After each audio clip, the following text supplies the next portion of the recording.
Sodų bendrijoje yra kažkur tai apie 215 tų sodininkų. Ir tuo keliu judėjimas yra nemažas. Ypač vasaros metu, rudenio metu, kada derlių nuima. Ir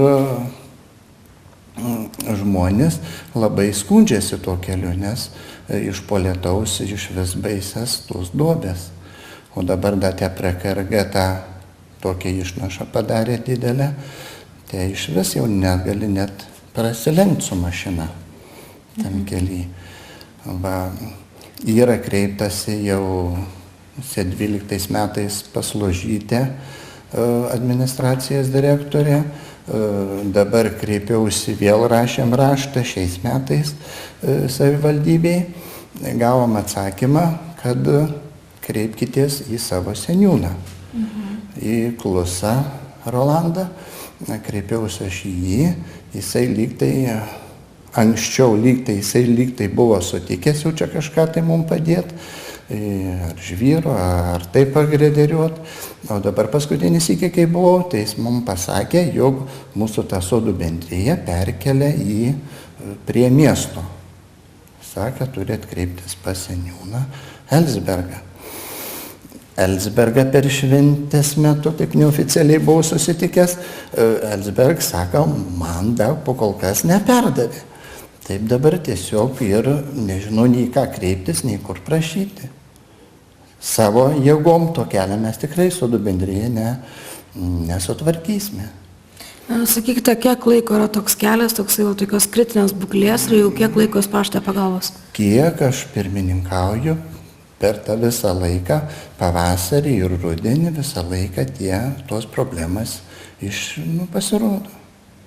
Nes mano manymu nėra gero pagrindo tam keliui ir iš po lietaus viskas pasirodo. Tiesiog ir mūsų pačios sodų bendrijose keliai yra jau apgailėtinos būsenos. Negalim sakyti, kad savivaldybė nepadeda. 10 metais gavom 10 000 litų, tai truputėlį čia Pievų gatvę pasitvarkėm, Kalnų gatvę pasitvarkėm. Šiais metais iš Rolando Klusą gavom vieną mašiną žvyrą, tai tokia problemėlė tą susitvarkėm Rožių gatvėj, pasidarėm pravažiavimą žmonėms. Taip kad lyg tai sutarėm su tais seniūnais, bet šiuo momentu tokia situacija pasidarė, kad tiesiog neturėjom jau kur neįkreiptis.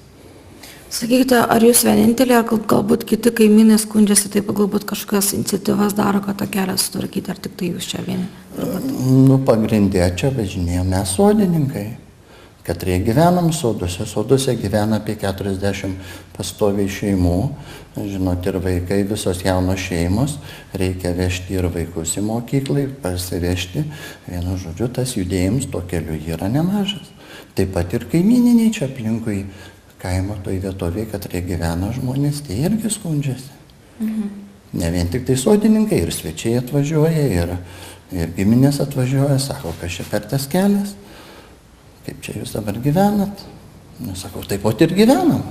Aš suprantu, kad čia turėtų valdžios vyrai spręstus klausimus, nes seniūnai irgi čia jie irgi, man atrodo, tų lėšų neturi tiek, kad tą kelią sutvarkyti, kaip rajono valdžia nuspręs, taip ir bus. Galbūt netiek svarbus tas kelias jiems, kaip jums atrodo? Žinoma, čia tokių pamastymų yra visokiausių, čia į tą Prabaudos užtvanką valė, kažkaip tai lyg tai tikėjomės, kad čia prie to kelio prisidės, truputį pagerės tą kelio būklę, bet nieko nepagerėjo. Vis griovys.